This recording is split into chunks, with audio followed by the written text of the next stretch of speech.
Welcome to another episode of Home Ed Me. So this is a podcast for teachers, educators, homeschoolers, and anyone that works with kids. So we are on episode number 3, storytelling with the amazing Gavin Young. So in today's episode, we're looking at Gavin's life, his life story, how he grew up, and how he got into storytelling, which is an amazing aspect of humans. We use storytelling in everyday life. So Gavin's going to give us some top tips of how we can enhance our storytelling at home later on in the show. And in the later part of the show, we're going to be doing a challenge. So welcome, first of all. Welcome, Gavin. How are you doing? Great stuff. I'm really glad to be on this show. It's an excellent topic and a great show. Thank you. Thank you for coming on today. So we're going to be looking at, first of all, your life history. So where did you start off? Because you're not from the UK, are you? Well, no, you picked up on my accent. I'm not from the back country, kids. I'm from South Africa, which means that because I was born in interesting times, I couldn't help but be a storyteller in many ways. Because when I grew up in a utopia, what felt like a perfect world. And it was like that because for me, everything was peaceful and beautiful, and there was no crime. My friends and I could ride our bikes and just dump them down by the side of the street and go run off to the river and still find our bikes where they were. It felt amazing. However, that was only because there was, on the other side of this perfect world, there were a lot of people living in a terrible time. The country had been divided in two, where white people could live in certain areas and anybody else had to live in other places. And they were living in conditions where the South African government and the South African army and police were pushing these people out and making their lives absolutely terrible. It's a horrible history to learn, but as a child, because you're clever, you pick up on things. You hear your parents saying stuff and speaking, and they're saying how, well, these are the people, these people who, for us, it was predominantly people who were black. These people aren't clever, and they're not like us, and even, saying silly things like these people are smelly, and it didn't make any sense, because I grew up with my house being looked after by a maid, Wilhelmina. Now think of a mansion, of a rich person who has servants who go and cook and clean and things like that. It's a little bit like that, except we didn't live in a mansion. We just lived in a house. And in the house, Wilhelmina did all our cooking, all our cleaning. In fact, she pretty much lived with us. She lived in a room behind our house. And only went home every now and then, every month, maybe every 3 months, to go and take some money back home to her own family and children. So because she lived with us, I've grown up with her, and with her laughter, with her way of cooking, cleaning, all kinds of things. And what I found was these stories that were coming through my parents and adults about black people not being clever didn't make any sense at all, because Wilhelmina was so smart. She was learning English from me. She was asking questions. The way that she thought was smart, and it didn't make any sense. And then when I was 8 years old, I met her son, Messiah. He came bounding over. We lived on a small holding where we were surrounded by all these lovely fruit trees. And next door to that, there was a place that had a small holding that had horses. And so Messiah wanted to see those horses, and he ran up to us and went, and we were laughing. We're like, what is that? What does that mean? And he couldn't say the words. I couldn't speak Zulu. He couldn't speak English. So he took his hands and he slapped them together and hit them against his chest. And he did the sound of horses running. It was amazing. We were like, oh, the horses. You were like, cool, let's go see the horses. So we ran over, we went to see the horses. And that was our very first communication. Something triggered in me that day, like this understanding that you could use your hands as a way to talk if you didn't have words. And even at the time, I was getting involved in lots of drama and things at school, and it was making me think about how I could say things. And I used my mouth a lot because I was tiny. I was the smallest child out of 1,700 students. So small body, big mouth. And that's how it works. So I came from a country there where there was a need to communicate differently. Yeah, that's part of the thing. So how long were you in South Africa? Did you stay there your whole childhood? Yeah, I only came here when I was 21. I was born in South Africa, and my family came over here, and we lived for 4 years before we were kicked out, and that's another story. And then we came back here, and I went back to South Africa, and I lived there. I grew up there the whole time, loved the country I was living in, and watched it change. And things, when people ask about South Africa, sometimes I say things like, did you ride giraffes with the lions in your backyard? And, no, I'm afraid not. Sometimes I just say yes, just for the fun of it. Oh, yeah, that's right. And we slide down the back of the giraffe and land in our school pods in the trees. Unfortunately, no. We grew up just like people here in England. So you think of England and all your houses and all their streets and all the places with their shops. Just think of it spread out more. So there's more space between the houses, and there's more green space, and it's easier to get into the hills and the wilderness. But also think of it as England, but very brown. England's all green and beautiful landscapes. South Africa is all browns and yellows, because it's very, very dry. Lots of dust, lots of sand, lots of dry grass, and lots of space to roam and think and play. So schools were just like they are here. In fact, we learned in an English system of schooling. So we went to school, learned in the same way. We just had a lot more available to us, a lot more space even in the school. And the schools were partly paid for by our parents, so they had a lot more money and a lot more availability for things, so that things like drama, public speaking, Toastmasters, where you learn to say cheers and say a speech at a dinner table, and eat with the right knives and forks when you've got millions of them in front of you. Those kind of things I could get involved in and learn how to speak better. So right from 8 years old, where we started school, 7, 8 years old, later than here, I was already getting an opportunity to practice these new skills of speaking. So when you went to school there, what were you interested in? What subjects kind of intrigued you? So you've talked about drama and you've talked about the public speaking aspect, but from an academic point, were you interested more in the humanities? Were you interested more in the sciences? What was your kind of strength, and what were you intending to pursue? Okay, so I love nature, loved it, just adored it. I was one of those kids who'd arrive home, dump my bag down, and still in my school uniform go straight to the pool. Now that makes it sound very rich. We had a swimming pool, but actually everyone had a swimming pool in South Africa, even if it was very small, because otherwise you die from heat. So you've got to go somewhere when it's boiling hot and you can't even think straight, and you actually dip yourself in the pool. I'd go straight out to the swimming pool, and I'd start taking the bugs out of the swimming pool, all the beetles and things like that had found their way into the swimming pool, and making sure that they were okay, burying them if they weren't alive.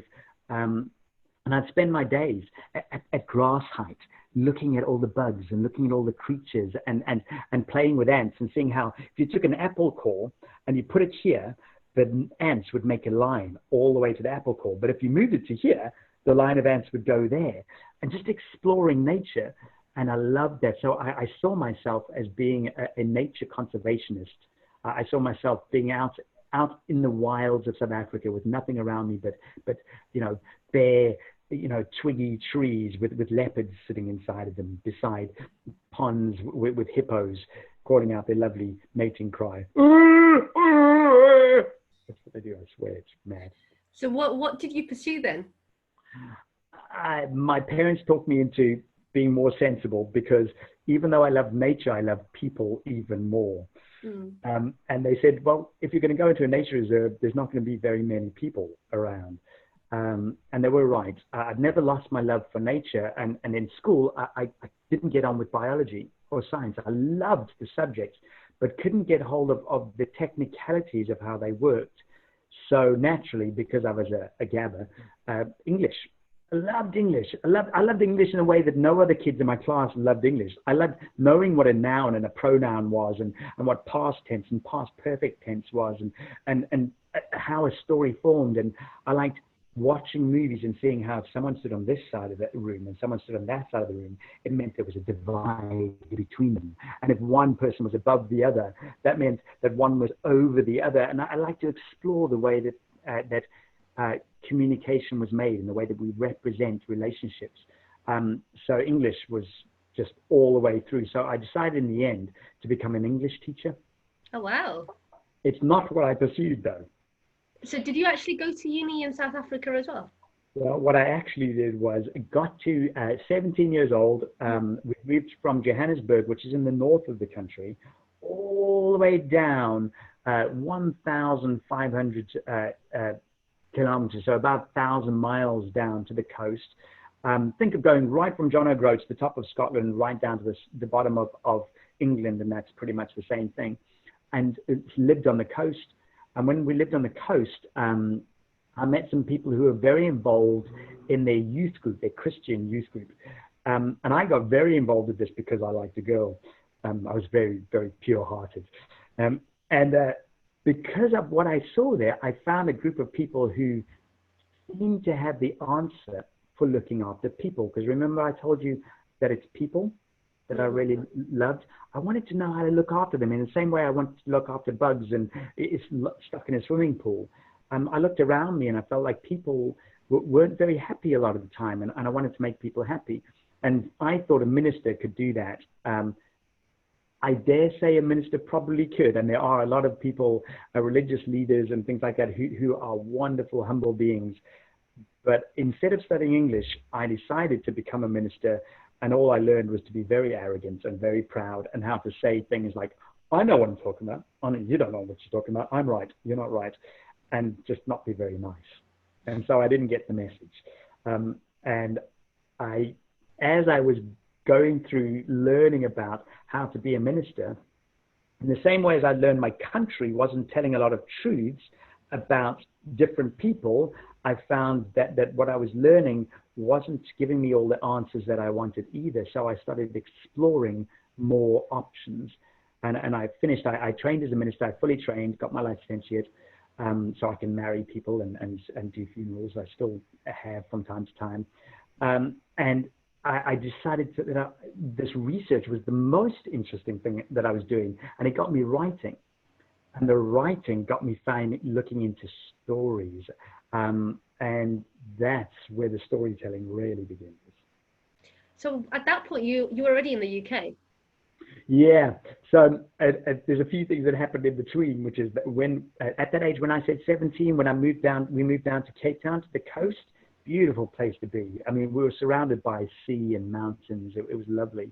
At that time, there was a very, very famous man who was a prisoner on an island called Robben Island. And he was a prisoner because he was a black person who believed that white people and black people should live together in peace and harmony. And he was imprisoned because that was a terrible thing to say in our country, but times had changed. The whole world had put pressure on South Africa to release this man from prison, and his name was Nelson Mandela. And so when I was just about 18, he was released from prison, and the whole country of South Africa changed. People were allowed to mix. My Zulu brother Messiah was able to come and live with us. He wasn't my brother yet. He was our maid's son, but now he was able to come into our house and become my brother. And so lots of things that were changing in my country, which meant that lots of things that I thought were true were coming out to be not true. And there's that more of that research that came in. I wanted to find out. I wanted to know the answers. And when I was 21, I was quite a handful.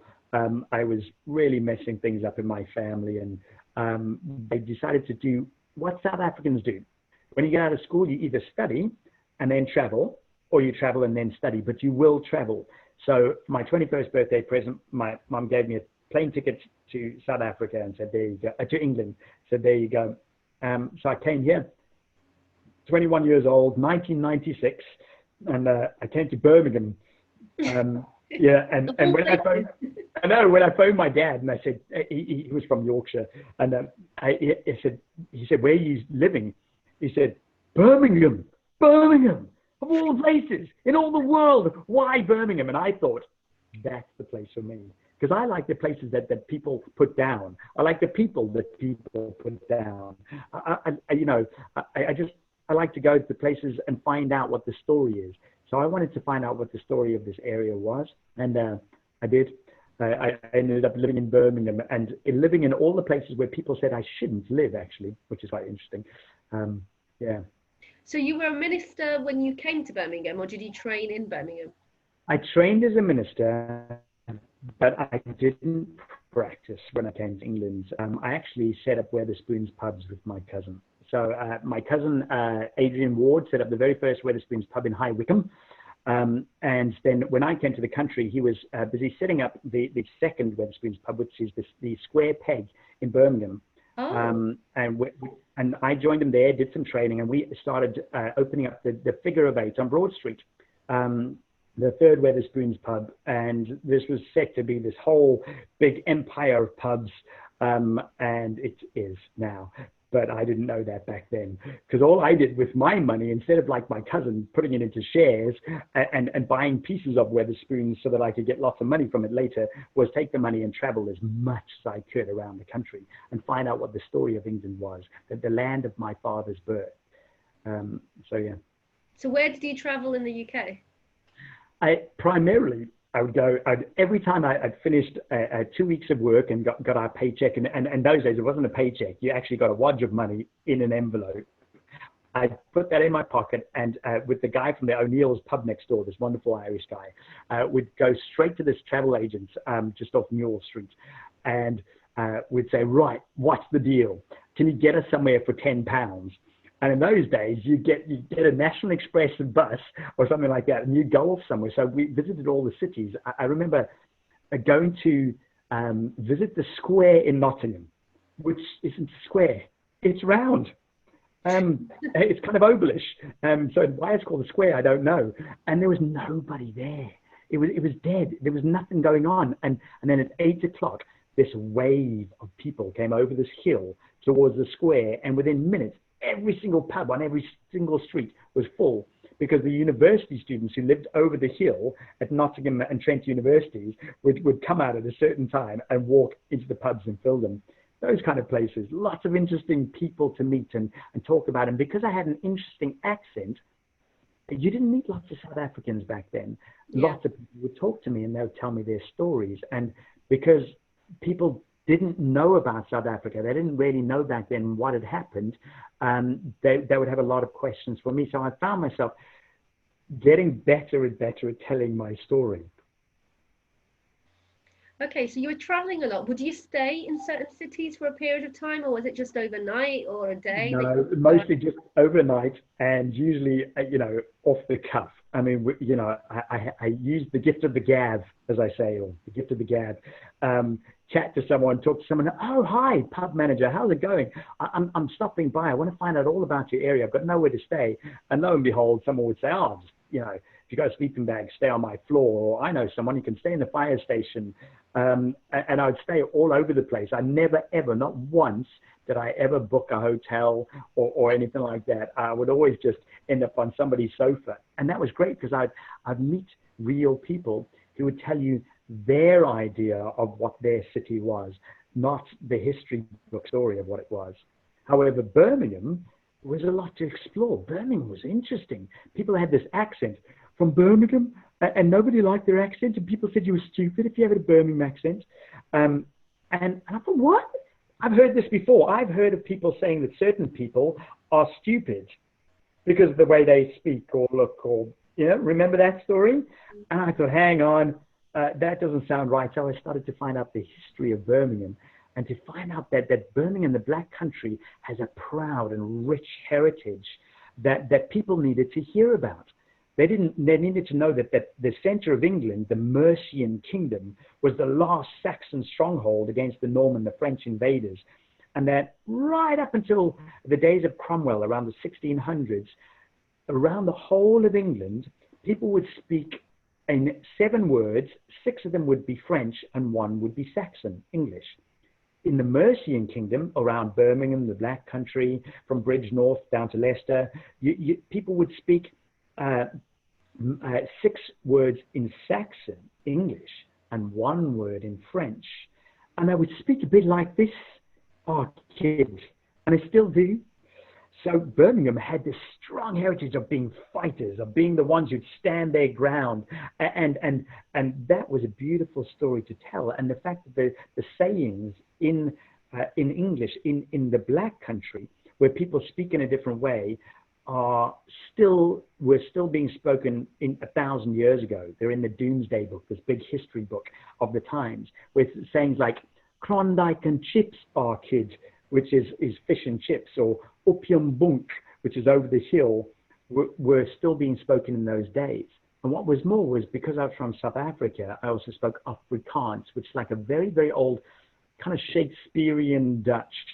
And all the sayings that people were saying in this Black country dialect sounded Dutch. So people were saying, "You're right, am ya?" When they said "am ya," that's Dutch for "are you?" It's Really? It's not bad English, it's good Dutch. So did that come from the Dutch, or has the English gone to? No, it came from the Dutch, who were the Saxons and the Normans and the Germanic peoples who were speaking that Germanic language, which has stayed and still lives here in Birmingham. Well, I speak German as well, and I speak Dutch. And the languages are pretty much English. And now I'm learning Spanish as well. And you find out that English isn't English. English is Latin, which is Spanish, and it's German. So this was a story I wanted to tell. I found myself going to places, going to schools, my kids' schools, and talking to the kids about their heritage, going to the libraries and telling them about, how amazing this story is, that people need to be proud about coming from the Black country in Birmingham. It's an amazing place full of people who have stood the test of time with their culture, where around a lot of the places in England, people have lost their culture entirely. That's really interesting. I didn't know all of this. And I've lived here all my life. So then, now what's interesting about this podcast is you mentioned that it's obviously for lots of people who are homeschooling in the lockdown, and for children who want to come home and get extra things, but it's also for homeschoolers. And my wife and I started homeschooling our children, about 13 years ago. At the time, we wanted to find a base for what we wanted to teach them and how we wanted to teach them. And we realized that the best way to teach anything was through stories. And my wife, Jem, makes all kinds of things. That's actually from IKEA, but she's made all kinds of pillows. Haven't got one in hand right now. Oh, there you go. Things like that, like that kitty cat. And all kinds of things. But she makes dresses and clothes, and she was taking stories and weaving them into one single picture that could go on the back of, say, a jacket. And as she was discovering these stories, she would say, "God, you got to hear the story. Check it out. It's amazing." And I'd pick up the story and read it and think, "I've never heard of this." And then I'd ask other people, "Have you heard of this story?" And they hadn't. And then one day I was down at the library, local library, Thimble Mill Library in Smethwick, and there was a lady reading a book. And she was reading The Three Little Pigs. And I thought, why do you have to read that story? Surely everybody knows that story off by heart. Surely you could put the book down and you could just tell the story. So I asked the librarian if I could come in sometimes and also tell a story to a class. But I was going to try and tell the story without a book. And I was going to do something like The Three Little Pigs. And I thought, hang on, everybody's heard that story a million zillion times. And it's a cool story. But I'm reading other stories now, and they're 3 times as cool, 10 times as cool.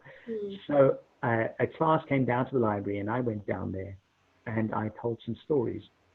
And I loved it. I was alive. I was lost in the story. The story wasn't about Jack and his adventures with ogres, not Jack and the Beanstalk, different story. It was real. I was there. I was Jack. I could see the ogres, and I just loved it. And that's part of the story to how I became a storyteller. So up until that point, you were still a minister? Well, no, I was doing ministerial work. So I very often worked with organizations. I currently work for an organization called Faith and Belief Forum, which helps other people to have conversations with people who are different from themselves. I've always been that way inclined. I've worked with the Refugee Council with the church in Coventry, but working primarily as a minister, I've never done in this country properly, apart from where there's people who, in difficult situations with cross-cultural weddings or funerals. So dad is Sikh, family is Muslim, and son is Christian, and how do we have a funeral that respects everybody? I found myself doing funerals and things like that, and weddings where people don't want to get married in a church, but they still want to respect their view of God within the wedding. So I do things like that, which is really fun. It's like a story, a wedding.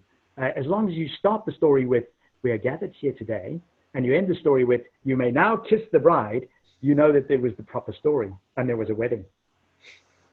So in that process, I'm assuming you learned about different cultures and different faiths, and you were able to explore people in a lot more detail than you had done previously. So I guess that's what you enjoy doing as well. Totally. Well, there's when I was training as a minister, I was studying at the Bible Institute of South Africa in Kalk Bay. I like to call it the Mental Institute of South Africa because it drove me crazy. And it was. I was learning lots of factual things, but what I wanted to learn was how to love. And I was clearly far from it. Like I said to you, I became very arrogant. But there was a wonderful missionary named Kelly Koski. It was an old gang guy from New York who had like fingers missing because they'd been cut off and stuff. And now he was a missionary. It was very intriguing.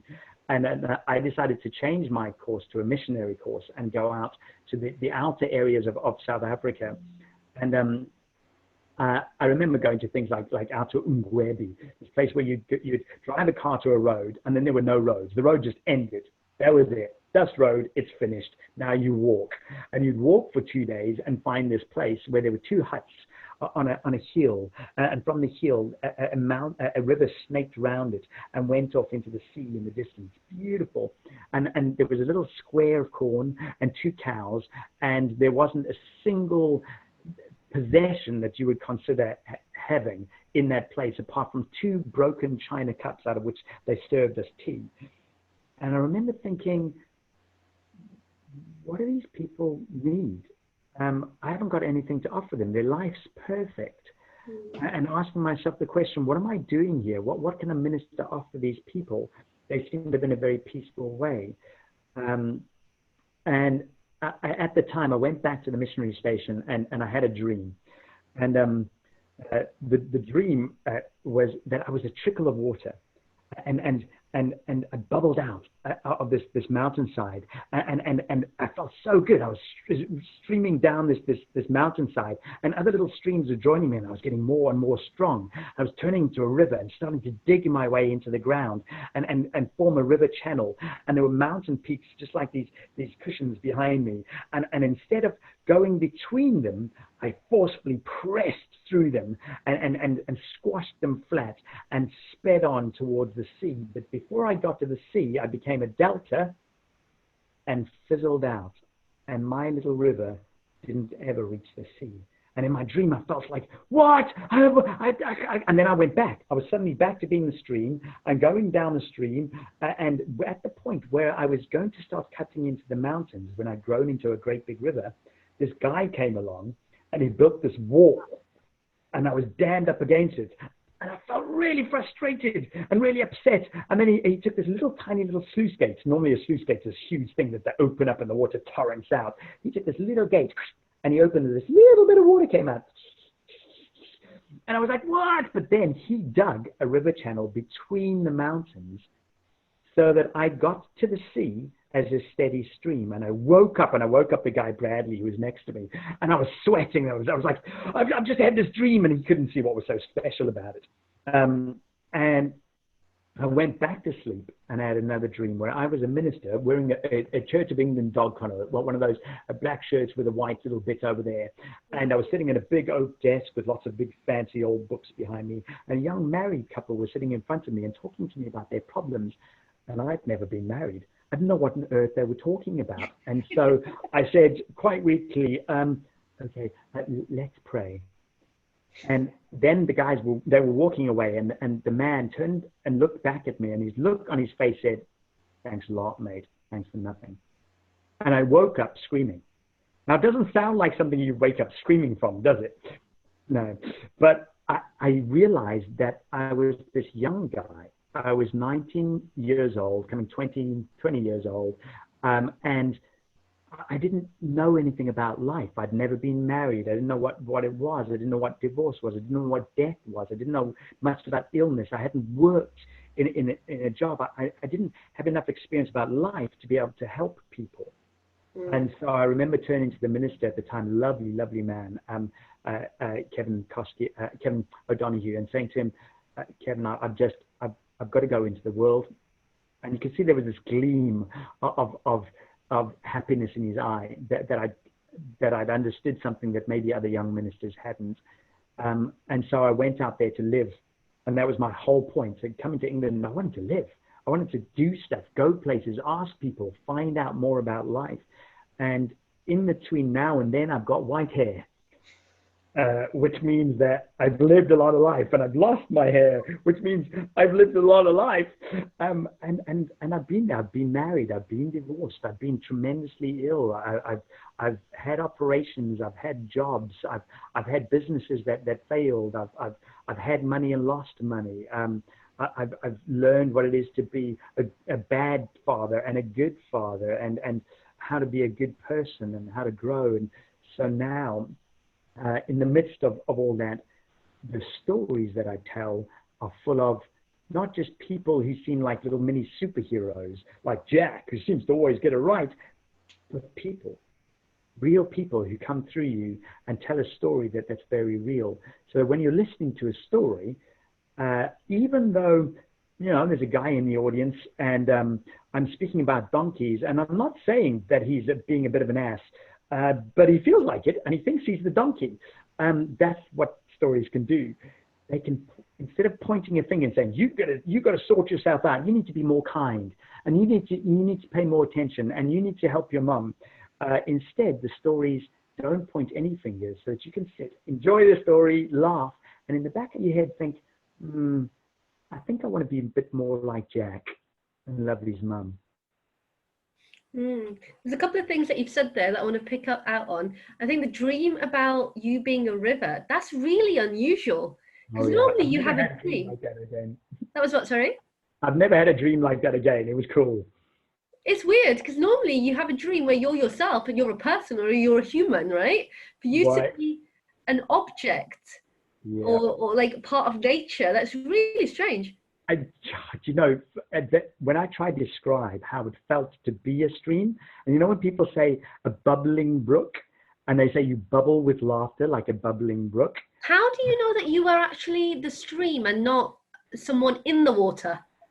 I don't know. Dreams are like that, aren't they? I felt like the water. You don't try to explain it. You just are. I was the water. And it's like in those dreams where you're flying. You don't question. You're just flying. You're just doing it. So you just are. And the point of view of the dream, even I can still see it in my head. The point of view of the dream had little bits of water in front of it. Like I'm tiny. I can't possibly be on a boat or a ship or anything like that. It's tiny. It's a little stream trickling out. So yeah, cool, eh? That's really strange. I know. Well, it's funny because you want to talk that the science of dreams is amazing. There's a mystical element and a magical element to dreams. But when we are asking ourselves questions, like I was asking in Ngwebi, when I was sitting and asking, what can I give these people?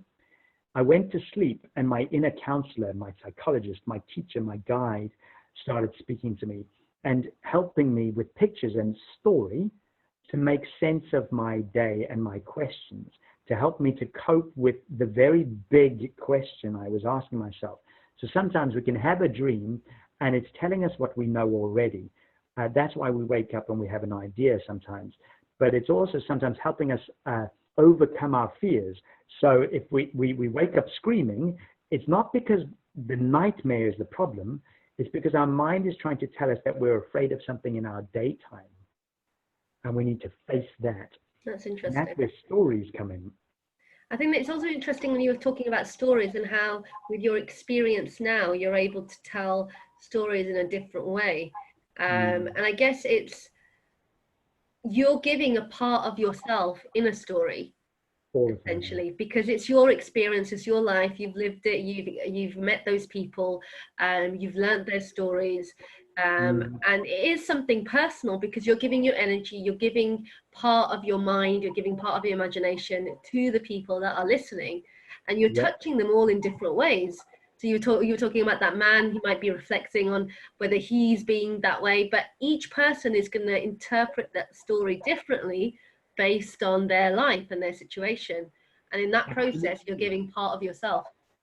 And you've just said something really interesting. You're giving it to the person, but when you tell stories, you don't just tell the stories. You are participating with your audience. And what I mean by participating is taking part. Now, how does your audience taking part? They're just sitting there listening. Well, with me, they're never just sitting listening. They're doing all kinds of hand movements and gestures and clapping and things and repeating statements. But you're still listening, and you're still the audience. But I'm not telling you what to see. So, you know, from storytelling workshop I've done with you, where I say something like, which I got from Graham Langley, that the woman walked by the water. And it sounds like a plain old thing, but if I say the woman walked by the water in your head, you get a picture of a woman.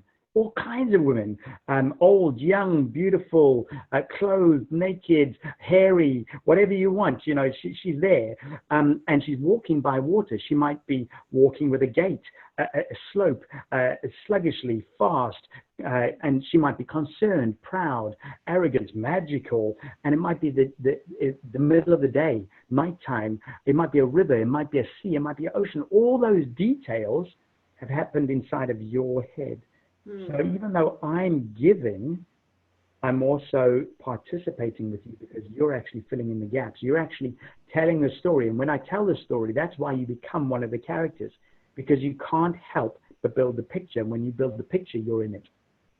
You're essentially planting the seed. And I've seen you do this because, Gavin, for those of you that don't know what I do, so I run workshops, and we were doing a public speaking workshop and invited Gavin in, because it fit right in. We were doing a storytelling course, and Gavin was our special guest, and he came in and he participated with the kids and did a workshop with them, and the kids absolutely loved it. They really engaged, but myself and my colleague, we were laughing at the back and enjoying and taking part as well, because it was amazing to see that interaction. And it's not just a passive story where one person is talking and the rest of them are listening. Yours is very much involving the audience. And each one of those kids got involved, and they were fully immersed in and holding on to every word that you were saying, and they wanted to know more. And I think that's what's really special and exciting about you, where you're able to capture people's imagination, and you do it so well that even adults, so even myself and my colleague, we were just engaged and listening to every word as well. So it's amazing what you do. Thanks, Ada. You know, it's funny because I have a very theatrical style, and that's great. It's awesome, and I know that helps stories to be more engaging, more fun, more of a memory. But it's worth knowing that the story is engaging in its own right. And I've seen storytellers, like the first storytelling laureate, who would Taffy Thomas, who would sit on a seat and in a kind of monotone voice tell the story.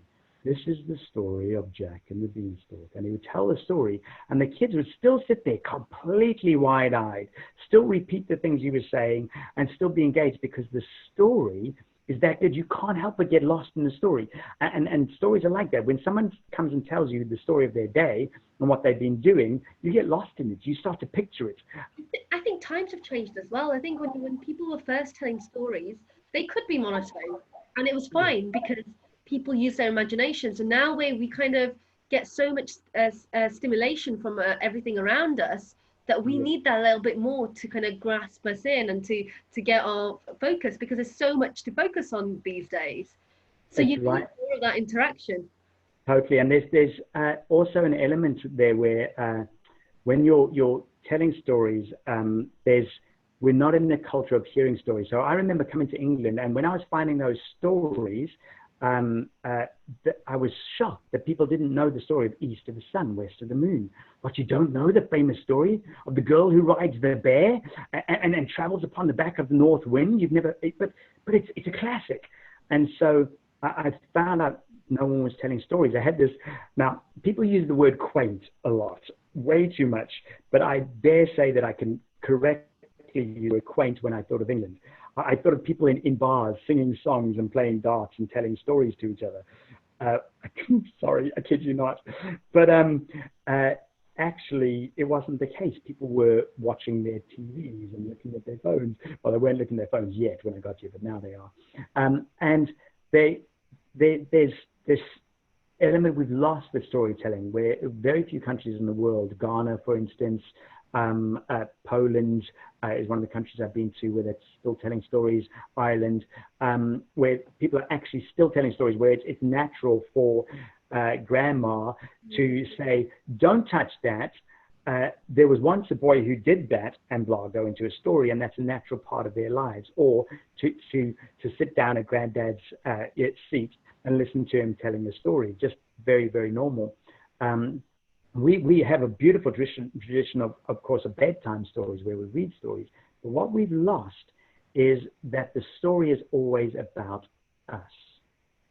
And it's a skill that's very profound, where every single character in the story is you in a different way. So you are the man, you are the woman, you are the dog, and you are the bully. Every single one of them, in some respect, speaks about who you are and things that you've got to deal with. And that's the skill that we need to get back again. One of my passions. And I think it's an interesting thing that you mentioned there, that there are cultures in the world that do have that history and that culture of passing on from generation to generation stories. Mm-hmm. And that's how they keep the traditions alive. Yes. Because people didn't write. Like, in a lot of areas of the world, people mm-hmm. weren't literate to be able to write down things, so they passed it on. And a lot of herbal medicine is passed on like that, and there's a lot of history and culture in a lot of countries around the world. But why did you pick the UK? Because you could have traveled all around South Africa, right? And you were fascinated by the people there. So what made you come to miserable, rainy, cloudy UK when you could have had the sun every single day? Let's say beautiful, green, friendly UK instead. But there were two options for South Africans. You had to get, in order to travel around the world, which was what you'd usually do, you'd you'd want to go and get lots of money quickly. So you either went to the kibbutz in Israel, which is where there's farms, where there's the farm workers are travelers. They're people who come from all over the world and they farm, and they don't get a lot of pay, but they also don't have to pay for housing or food. They eat from the farm and they live on the farm. And there's not much to do around the farm, so you save lots of money. And then you go off out. So lots of South Africans do that, and Australians. Or you go to London.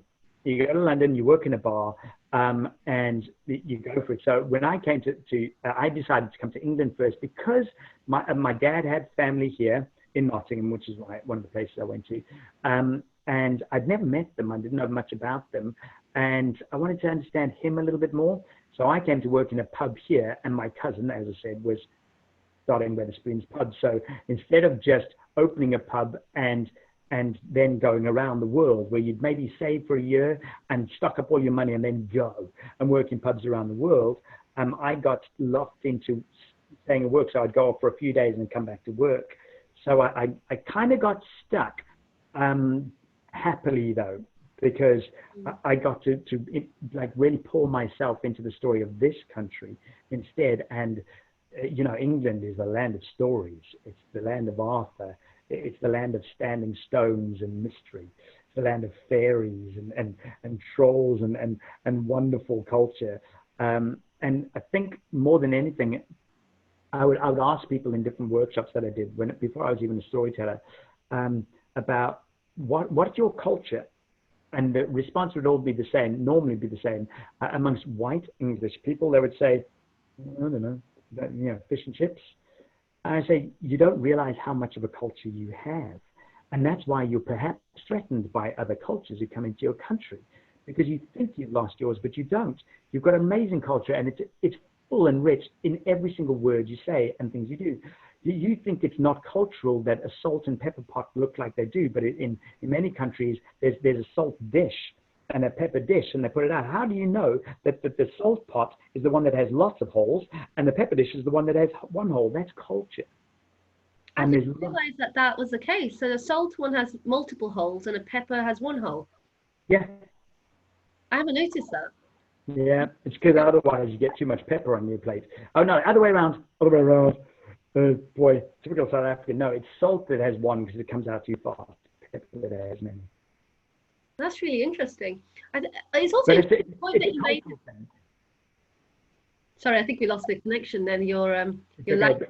It's a cultural thing, and that's what I'm saying, that there's lots of culture to be enjoyed amongst English people, lots of traditions and ways of doing things that they might not feel like they're old, but they are.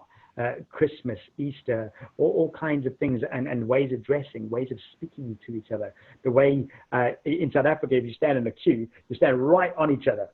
If you touch each other, it's okay, no problem. You're in each other's faces.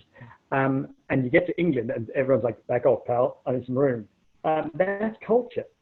It's culture in England to speak about the weather, they say, but no, that's not true. What it is it's culture in England to be very careful about how much you give, and to allow somebody to, if they don't want to really talk, they don't have to. But if they want to talk about more than the weather, then you'll talk about more than the weather. So there's a lovely sensitive side to the culture in England. So there's great things here that are all part of the story. I think it's very fascinating that you say that people tend to feel threatened because they don't understand their own culture. And then I was reflecting on other areas of the world where the culture is very, very strong. So parts like India, where they have a clear culture, they don't feel threatened when other people enter the country. They want to share their culture. So maybe it is about making the UK proud by going back into history and understanding where their roots are coming from, because a lot of people don't know. And I've lived in Birmingham my entire life. I didn't know the history behind the language of the Black Country and Birmingham. It's not talked about. It's something that's not discussed in schools. We don't learn it. And then if no one is telling the story, how are you meant to find out about it as well? It's not something that you're going to go looking for when you don't know it exists. Exactly. And so when somebody tells you that they feel stupid because they have a Birmingham accent, and they hate their accent, there's an underlying story, because stories, you see, are, well, they're very dangerous and they're very powerful. So way back in Welsh times, when Wales was still a country, and there was a good king there, and the good king, well, he was fighting off the English as long as he could, but fighting off the English and their way of having tax and money and all kinds of complicated things meant that lots of people died. And this king was named Colin. And Colin, well, he gave it up. After 4 years, he said, "That's it. Too many people have died. I'm going to leave. I'm going to go back to being just myself." In fact, he didn't. He became a minister. He became a monk, and he went off into a little hovel by a waterfall called Dalgoch, which means the Red Plains. And every day he'd go to the stream and the rivers, and he'd take out some holy water and he'd bless it, and he'd put it in a little leather pouch in his belt, and he'd go home. And if ever travelers came by, he'd bless them with the water and also give them some nice soup. One day, two travelers came to past his cottage. One was saying, "No, I will serve the king of Anoon. He is the king of the underworld, and he is powerful." "Ah," said the other, "I will serve the king of the fairies, because he, Gwyneth Nuth, he's the king over the fairies." And the first man said, "Well, the king of Anoon is Gwyneth Nuth. He is king of the underworld and the fairies, both demons and fair folk." "Wow," said the other, "twice the king. I'll serve him." And Colin, being a religious man now, burst out of his hovel and said, "You shouldn't speak of the king of Anoon such. If you speak of Gwyneth Nuth in that way, you'll be taken away by the devil." And the first man who'd spoken said, "You shouldn't speak of Gwyneth Nuth in that way, or someone will come knocking at your door." And lo and behold, that night, there was a knock at Colin's door, and even though he was religious, he was a little bit superstitious still, and he didn't want to open that door because he didn't know who was behind it, and so he didn't. And he didn't the next night, but the third night he thought maybe someone wouldn't knock at the door, they'd push it right in. So he opened the door, and there was a tall, graceful man who said, "The king of the Anoon would have you as his company." And they walked off, and they went, and there's a bit more to the story, but I'll tell you that when he arrived in the land of Anoon, it was green and beautiful, and the children were happy, and the old people were healthy, and people were working, but they didn't seem like they were working because they were singing while they worked, and everyone was telling stories, and then they had color to their cheeks. They weren't malnourished like his people were from war, and he loved it. But when the king of Anoon told him, "You could be a king amongst my people, an equal with me. Come, join me here in the land of the Ver." Well, he'd been looking around, and some people had been wearing red, and which was the color of the devil, he knew, and the other people had been wearing blue, which was the color of death. And so he didn't trust them. He asked to stay another day and another, and on the third day, eventually, when the king offered, well, Colin couldn't see anything but blue and red. He could see the red reflected of people's shirts into the eyes of others, or was it demons? And he could see the blue reflected of people's shirts into other people's eyes, or was it death? He didn't know, so he took that pouch of holy water from his belt. He scattered it around him, and everything disappeared. And the land of Anoon was gone. And he was left wondering whether he'd got the story right. And he went back to his hovel. So, was he right? Was it true? And then you look at the history of Wales, and you find out that the people who didn't want to pay taxes and didn't want to surrender to England retreated into the hills, the land of the Ver, and they lived a very peaceful, very prosperous lifestyle, so that whoever came to them found that they were so healthy and so good, and life was so good, they wanted to be with them. So the church started a story, and the story was that red is from the devil, blue is death, and that if you wear those colors, you're in league with the devil, and you don't need to go anywhere near these people. They can't be trusted. So that if you saw these people, no matter how good life was, you'd still have this other story in the back of your head, which made you think that these people were bad. And so there's a powerful story. So the story in Birmingham is that your actions are stupid, because in 1850, Birmingham became a great, rich industrial culture, churning up coal, pulling out steel, making things, growing as a city, inviting the great builders of London and city of Bath, Christopher Wren, to their city to build grand buildings, which is why Birmingham is actually a beautiful city. And the rich of London couldn't have this, because they wanted in on it, but the people from Birmingham kept London's money out, and they kept the church power out. And so these two came up with a story that they told everywhere, in every paper around the country. Nothing's good in Birmingham. Birmingham people can't even speak. They don't know how to spend their money. They're silly. Listen to them. You can't even understand a word they're saying. And so for 150 years, now 170 years, we've lived with that same story, that people from Birmingham can't speak, aren't clever, don't know how to do business. And it's old, but it's still inside of us. Wow, that's really amazing and fascinating. And again, nothing that I've heard of, even though I've lived in the area my entire life. Yeah. Okay, so we've done nearly an hour of talking about your life. So if anyone's tuned in just now, this is Home Ed Me podcast, and we've got Gavin Young, who's a storyteller, in with us today. He's been telling us about his life.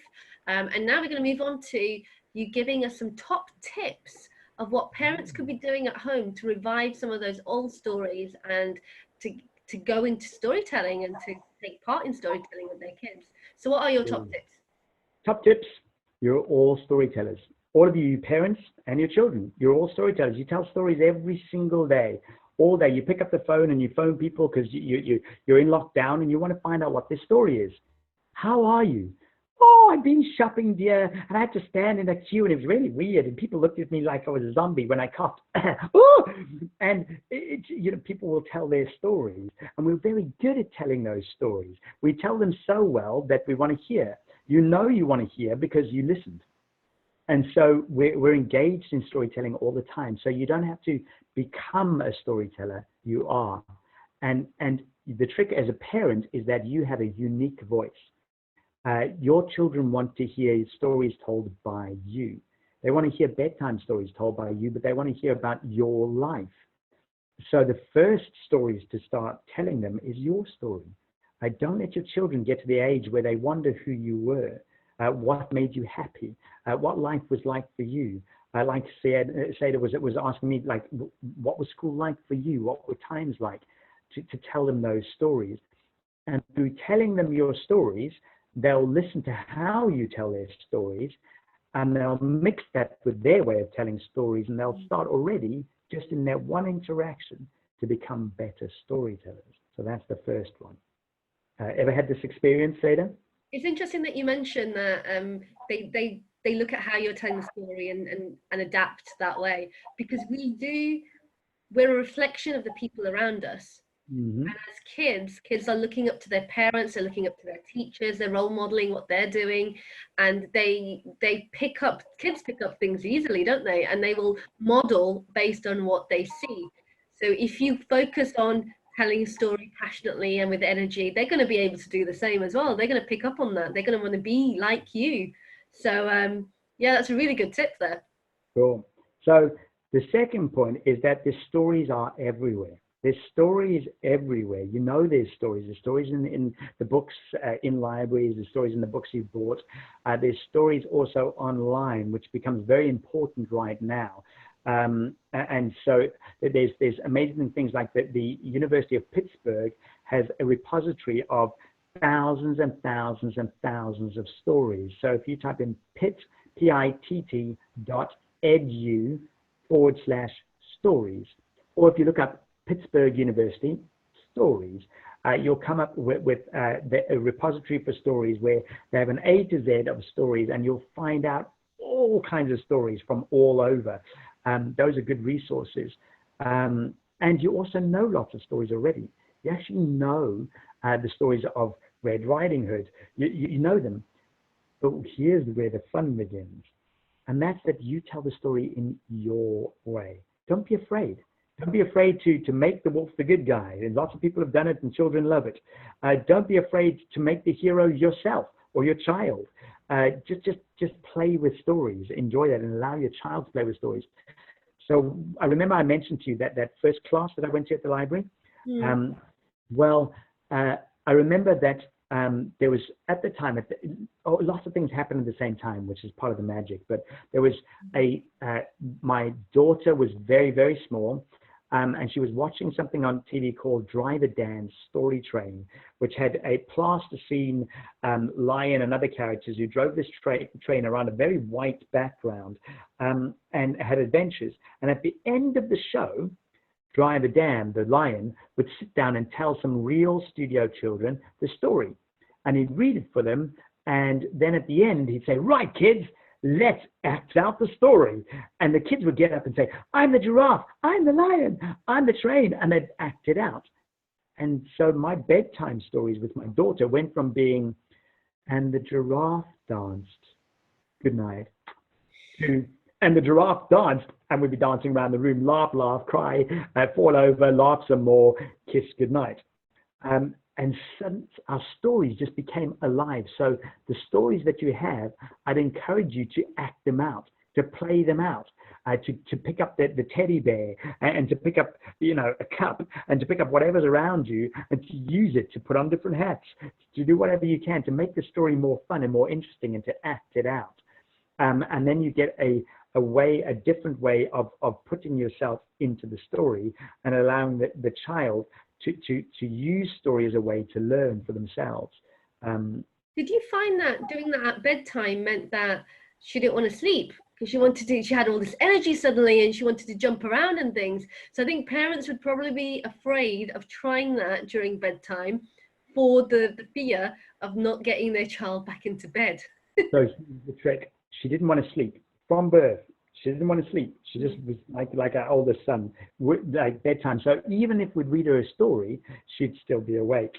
And she wouldn't want to go to sleep. Like it hadn't fulfilled her enough. And so, yes, it sounded like, I mean, I remember coming down the first few times and my wife, Jen, going, what was that? You know, you're supposed to be putting her to bed, and we're giggling and we're laughing and, you know, very often tears because she's tired at the end of the day, but in the end, mostly laughter. And at the end of it, she'd fall fast asleep. And the magical thing was she looked forward to bedtime. Bedtime was our amazing time where we closed the door and it was just her and I, and we had some crazy fun, you know. And you know, most of the time we didn't finish acting out the stories. It turned into something completely different. And so she enjoyed it. She enjoyed the stories. She also then, as she learned to read and listen to stories and tell stories, started role playing for herself. So she started in her own mind coming up with stories or playing out stories. So you'd see her sitting with her Lego characters or dolls or whatever it was and playing with them. And you'd see her characters come out and the guy would be called Jack, funnily enough, you know, and you know, and the giant came and it's, you know, it's a big teddy bear. So you'd see her role playing. So that's what you're doing. You're actually allowing the child to then, like we said earlier, remember she's mimicking, doing exactly what you've done. She's now going off and doing it herself. And so you've already taught her to do that, which is an amazing thing. And I guess you're getting all the energy out as well at the end of the day. You're getting her completely exhausted to the point where she will just collapse on the bed and fall asleep. But so how long was your storytelling session? Was it to the point where she was so knackered out and she'd be like, Daddy, I want to sleep now. I can't do it anymore. Or did you? I don't know. There were nights where it was just too much for both of us. I mean, you talk about her getting tired. I would be tired too. You know, what it's like bringing up kids. You're so knackered anyway. So yeah, anyway. So I don't know. You'll have to figure that one out for yourself. But you will quickly find out that they are tired. And when I mention the tears, which I always do, tears do come because they're tired. But don't be afraid of them. Carry on with the story. Just have some fun. But you don't have to do that every night. There are some stories which are worth just sitting down and reading.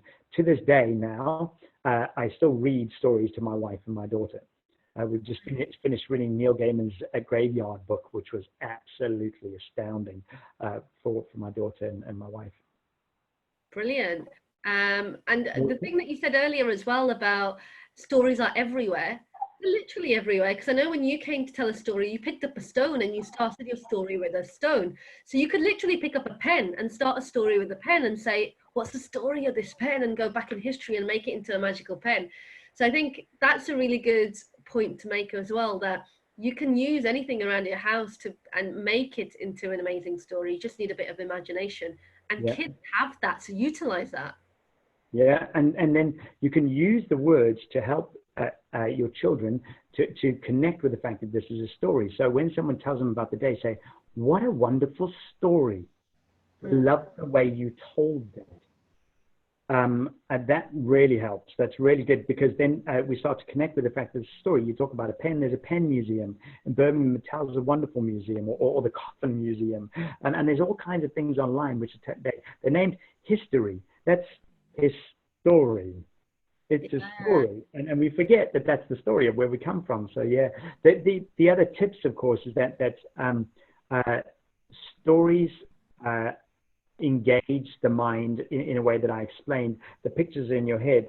So if the pictures are on screen, then you're blocking out the mind.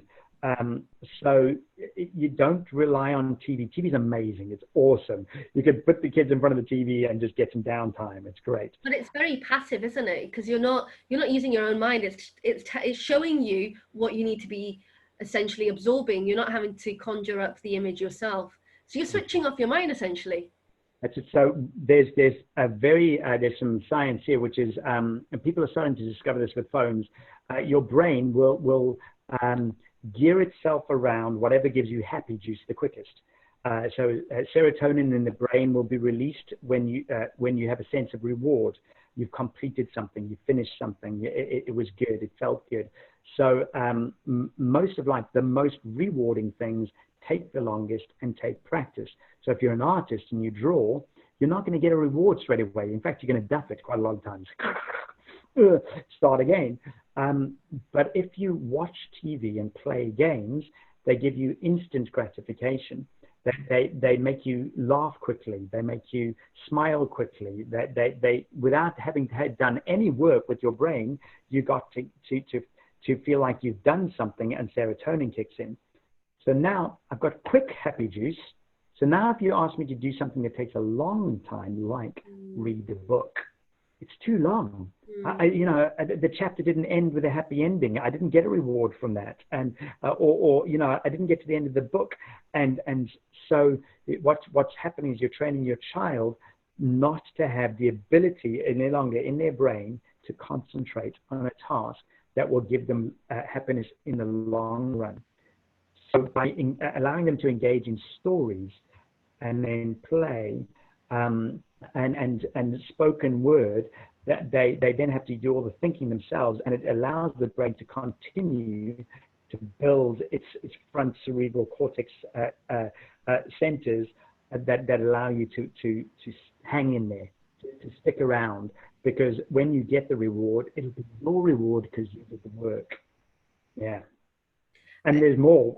Science is amazing. There's, when you tell stories, I said the stories are in your head, but if you start to tell stories, say I was telling that story of King Colin, as I was telling the story, you started getting the picture of what King Colin looked like, what his hovel looked like, what the stream looked like, what those two men looked like, the King of the Noon. I didn't even say anything about what he looked like.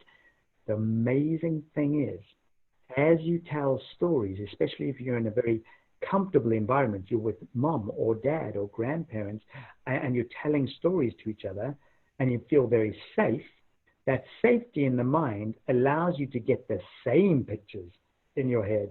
So both of you will see the blue tunics that are worn by the people of the Ver.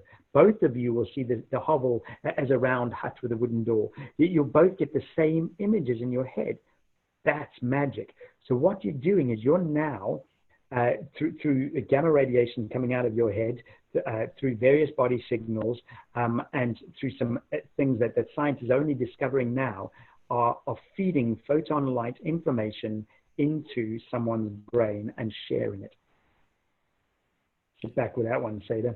I don't know much about that, so I don't know how to respond to that. There's a couple of things that you said there. The first one, that when someone's telling you about their day, to actually say that was an amazing story. It's weird that we don't actually think they're stories, because we think of a story as something imaginative and made up and in a book. We don't think of story as anything that we tell or something that's happened to us. Or it's weird how we define stories and how we quickly create that definition in our head when we're younger, and we detach ourselves from what real stories are, and they're everywhere. And even in business, they say when you're promoting a product or you're marketing something, do it in a story.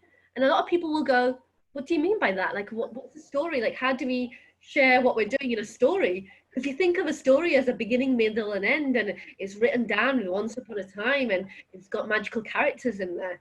But that's not necessarily what a story is. So what is a story? A story is something that plays out in your head. It's a narrative. And most of the time with a narrative, which is where you see the story thread and it continues to make sense. It doesn't have parts that break up. Suddenly Jack is fighting an ogre. How did he get there? It's got a narrative. You followed the journey. So there's links in your brain which follow up the neural pathways where you start to link the story with yourself and you identify. So I was doing a dementia workshop up in Evesham, and a lady had asked to sit in on the workshops, and she'd been in marketing for years and years, and then her mom had got Alzheimer's, and she'd found that while her mom couldn't remember her and that she'd come and visited, she could remember lots of things with different parts of her brain, particularly smell and touch. And so she got me to do some things in the storytelling session where she said, well, if you mention dominoes, someone might forget what dominoes are. But if you clack them together, someone will instantly remember what dominoes are and begin to interact with them. And she was amazed to see how stories unlocked parts of the brain and memory that people thought had gone and disappeared. And then she explained how marketing used storytelling. And she'd say, well, So you're selling, I don't know, you're selling a nice new phone, and in the story, you have the person with the phone who has a house, and it can't be too different to yours. You can see yourself in it, and they live in a world that you want to have, where you have a husband, a dog, and 2.5 kids, and you listen to cool music and wear cool clothes, and in the midst of it, you pick up the phone, and so because you see yourself in the story, the phone is part of that story. So you've already made, they haven't even sold it to you, you haven't even bought it yet, it's just become part of your story. And a lot of commercials are like that, aren't they? They create an image of a world that people want to have or be involved in, and then at the end of it, there's a product involved. Yep. And the product was placed in there all the while, and that's where product placement comes in with movies and all kinds of things. It's quite fun. But the knowing that stories all around is also, you've touched on something where story is everywhere, and it's not just spoken. I said to you before we went on the call that only 7% of communication is words. The rest is feelings, emotions, intonation, using your hands and gestures, settings, all kinds of things come into play. But also, storytelling can be a picture. So when your child draws a picture, you can say, oh, I love the storytelling here. I love the way you drew mommy in the garden next to the house, because she's always gardening. And allow them to recognize that story is in a lot of places. Story comes out in music. I love the story this song tells. It makes me think of walking in the wilderness. You're listening to Classic FM and go, oh, I love the way the bees are buzzing around the trees. That's the story in my head. And start to try and find the story for yourselves in other things, because there always is a story, as long as there's an image in your head and mention it as a story. I guess that's where the phrase that an image has 1,000 words comes from, because an image tells a story. And it's how you interpret it. But what's really interesting, I recently read an article where a lot of people, it's common for people to imagine an image in their head when they're talking or when they're sharing a story. But there is a certain group of people that don't get a picture in their head. Mm-hmm. So they get words, or they get smells, or they get other aspects of senses rather than a visual sense. So it's interesting that when you're telling a story, you're going to be picking on different elements of the story from someone else around you. So you might be seeing something in red, but someone else might be thinking in red, or even associating something else that's red. So it's interesting how our experiences will interpret the story or the picture or whatever it is that you're seeing in their own way. It's that saying, a stream will never be the same stream, and you'll never be the same person crossing it. You know, if you cross a stream today, the water's flowing by, that water's gone, and you have changed and moved on. So a story always grows, always changes, always gets filled with today's cultural things. Today, no one wants to cut the head off the wolf. You can't do that. You can't tell kids that, you know, you can't put violence in the stories, which I'd actually recommend. You can ask me about that in a bit. You got to make it like, well, he got told off and he went back off into the woods. So culturally, things change, even in some instances where they shouldn't. So I tell why they shouldn't. When I was younger, I used to watch a lot of violence. As a kid, like a lot. It was in all the cartoons. It was all over the TV at prime time on a Saturday afternoon when the movies used to come up. There'd be people dying. There'd be swords. There'd be everything. It was everywhere. I used to love watching Hercules and Xena, and there'd be blood and there'd be gore, and I loved it. But as an adult now, I can't watch any of that stuff. I know. Now there's a place for it. So basically, stories is a safe place to experience things that frighten you. So remember I talked about dreams and how they're trying to help you cope with things? Well, stories do that, and they've been used this way for you know, since we've been talking probably, in that you in order to confront fears and issues in your life, stories give you a place in which you can do that. Jack always overcomes the issue, and so you feel like you can, because in the story you were Jack. Doesn't matter if you're a girl or a grandma, you were still Jack, and you still somehow had the cunning to get out of that situation. And so you feel like within yourself, you've got what it takes to get through. And when the wolf's head gets cut off, and you got the sense of that's a shock, but you got the sense of somewhere inside there's this sense of justice you need to deal with. Is that right? Is that wrong? And you need to ask yourself those questions. Why does the giant have to die? Why are giants all bad? And you start to work out what giants are and that they're giants in your life.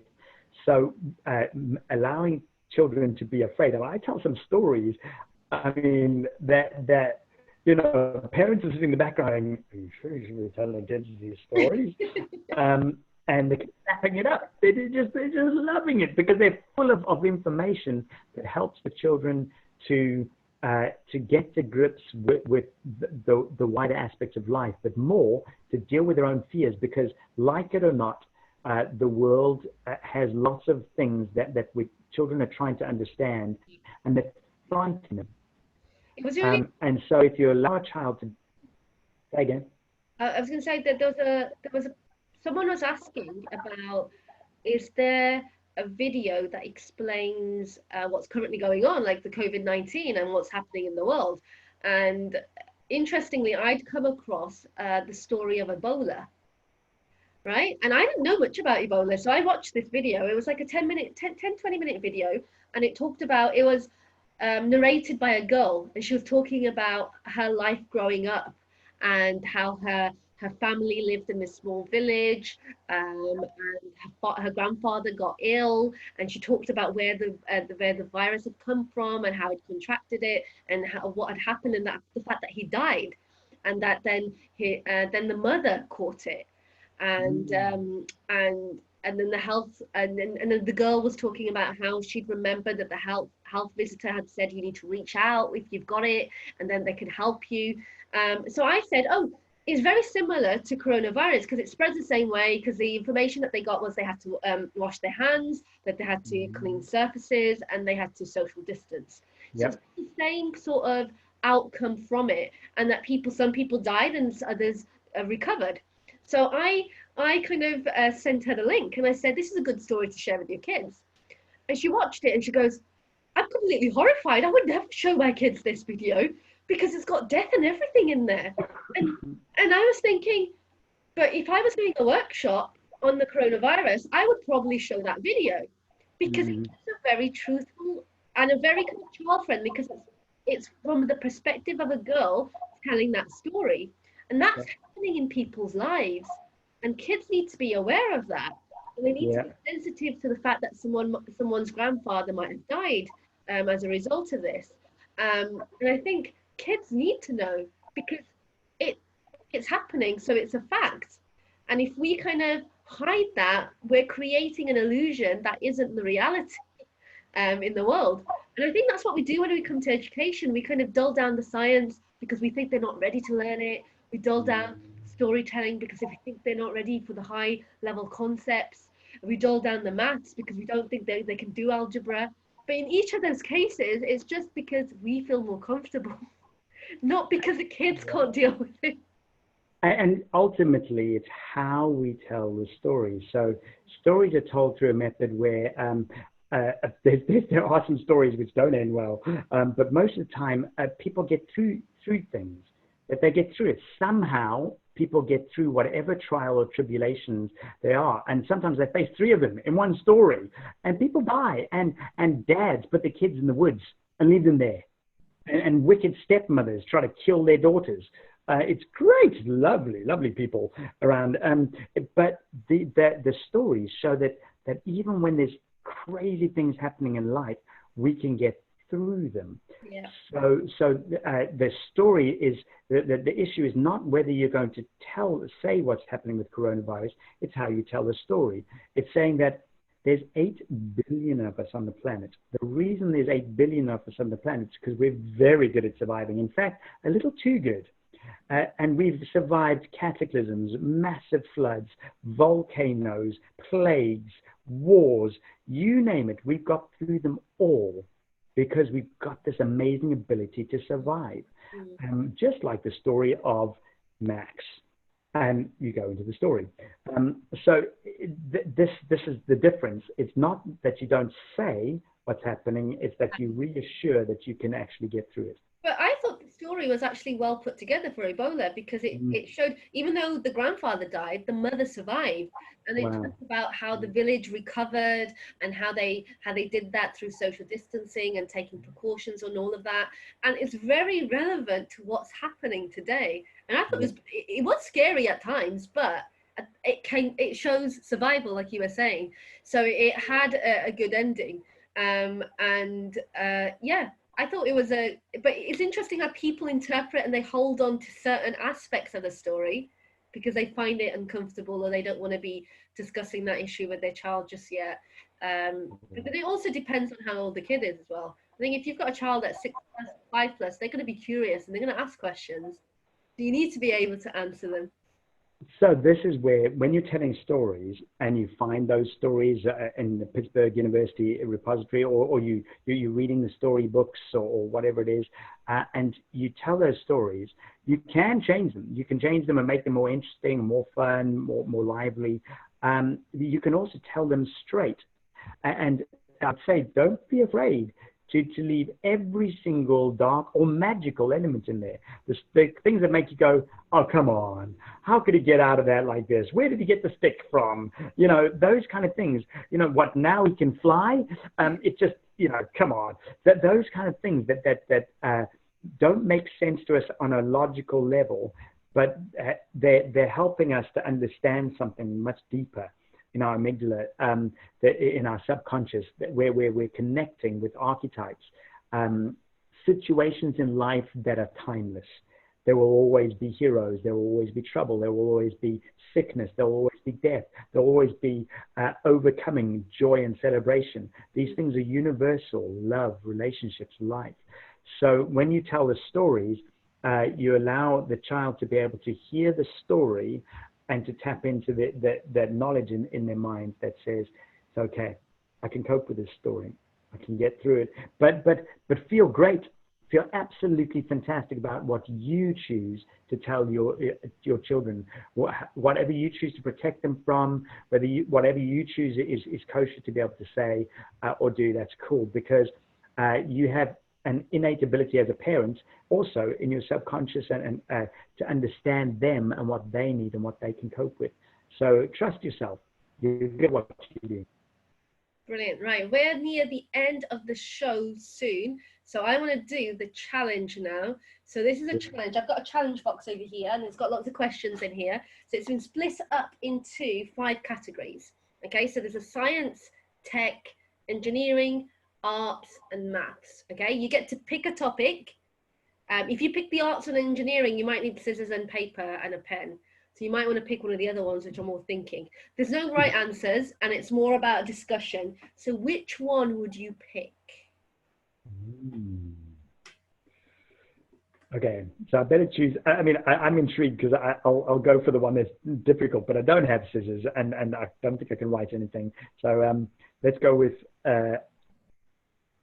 Did you have one that was thinking more, speaking, story orientated? There isn't, but a lot, like some of them are really kind of open-ended questions, so you can probably take a story from there. It just depends what question you get. I'm going to randomly pick one. Can you randomly pick? Oh, so I don't get to pick which. You're just going to go ahead and pick anyone in. Well, the option is science, tech, and maths. I'm just going to put my hand into one of, because each one of them. Science. Science. Okay. Let's pick a science one. Right. What's inside? Oh, I was hoping we'd get this one. Okay. Because you touched on it earlier. So it says here, why do we dream? Ooh, that's uncanny. Exactly. You're talking about this earlier. Yes. Why do we dream? Yes. Well, you know why we dream. Why do you think, you kind of touched on it, but we can kind of expand a bit more. Why do you think we dream? What do you think? Okay. I'll tell you a story. My dad's a twin. And he's no longer here, but his twin brother is. And I grew up with The only time he ever spoke to his brother lived in the north in Yorkshire on a pig farm. We lived in South Africa. And my dad would pick up the phone and he would hear it. It was Uncle Chris. All run over to the phone. It was expensive to speak and say hello quickly. And then my dad would say, "No, Chris, it's me. I hurt my knee in rugby. You don't have to go to the doctor." And it was an odd conversation. But then my dad would call Chris one time, and we'd all be called to the phone to say hello to Uncle Chris and then step aside. And my dad would say, "I went to the doctor. There's no ulcer there." Oh, right, you've got an ulcer. Okay, great. Well, that makes sense. And put down the phone. In other words, my dad had the physical symptoms of his brother, and vice versa. Physically, they felt each other's pain. So when my dad had cancer, he got even more. Those phone calls were happening all the time.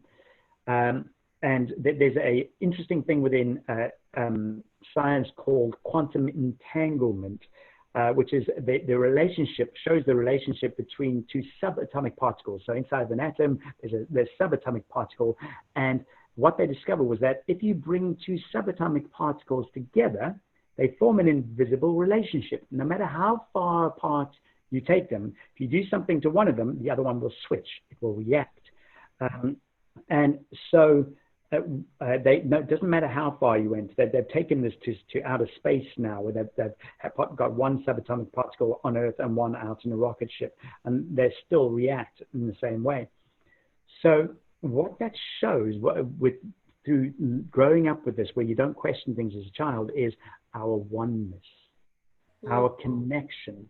That at the beginning of the world, just like two babies formed in the womb are two subatomic particles connected, who split apart to two different lives, one in Yorkshire and one in South Africa, still connected. At the beginning of the universe, there was one hole where everything was packed inside of us, so they say, and every single atom and every single bit that makes us up was squashed into that and then spewed out into the universe, the start, maybe through one black hole and out into another. But the point is that at the beginning, we were all subatomic particles, all spread out into the entirety of our whole known universe. So what does that mean? That means that just like my dad and his twin brother, we are all connected, every single one of us, to every single thing. So at one point, in one way, you are a completely unique individual human being, but in other ways, you are part of the mind of God, in the heart of God. And we're connected to that love and to that higher mind. So you can dream, and it can be all about you, is what I see it as. And it can be your inner scientist, your inner psychologist, guide, teacher, parent, yourself, trying to help you to cope with the day. So listen carefully to your dreams. Or you could be tapping into something which is a message from the other side of the galaxy, which is a message from the other side of the world. You might be feeling the feelings of the world. You might be dreaming about coronavirus in a really weird way. I was dreaming about a carnival last night, a carnival where there were all kinds of acts and all kinds of people mixing, and I was longing to be there. And I woke up and realized, wow, I'm missing the cultural mix of going into the city of Birmingham and meeting someone from Spain, Jamaica, Bangladesh and Ireland, all in one coffee shop sitting. So we might be tapping into a wider fear, a wider feeling, a wider love. So I see us being connected and trying to send each other messages in your faith, and probably in my old faith, there's the concept that God speaks to us through dreams. And people used to be very proud when they got a dream. You're a prophet, you got a dream. But an old wise teacher pulled me aside one day, this Afrikaner named Willie, who's a beautiful man.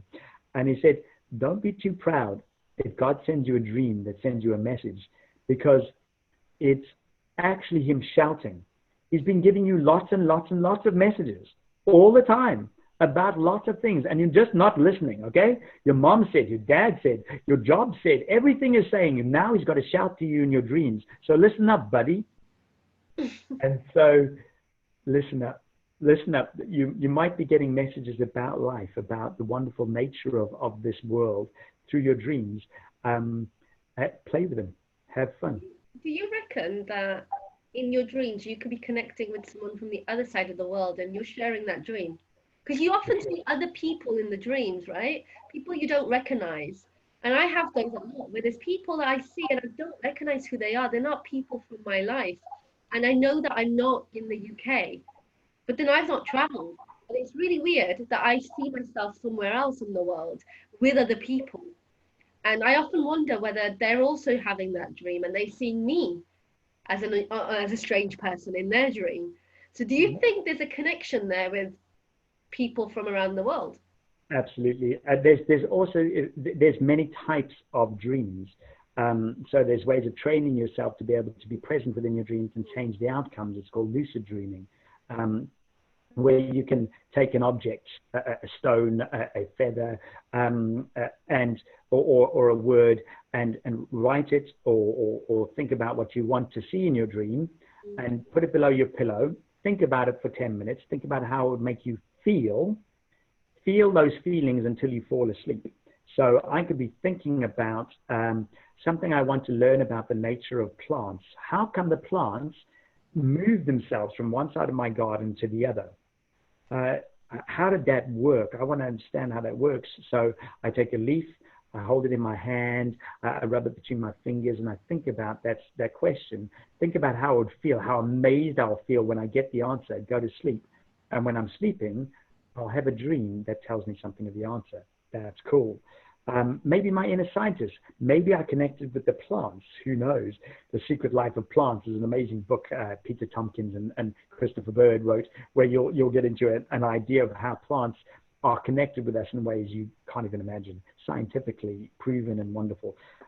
So there's lucid dreaming. There's deeper states of dream where you are internally working with your mind, where the connections are between your amygdala, your subconscious, and your cerebral cortex, and your central cerebral cortex, which is your emotional center, and trying to link up knowledge that you've learned and memories with your past. So dreams are multifaceted. There's lots of different ways, but you can, I do believe, connect with things and people and places that you've never met before, because there's too much written about this. There's too many studies have been done where it's been shown that people have dreamt about something and it happening.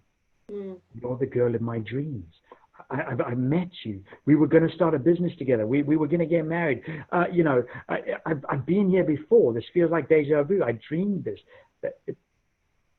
How it works, I don't know. But I remember I had a dream once where within the dream I met this clown and I was like, we were in my house and I was like, this can't be right. It felt so real. I was like, this has to be a dream. I remember thinking that in my dream and I reached for a pen and I said, okay, I'm going to write this on my hand.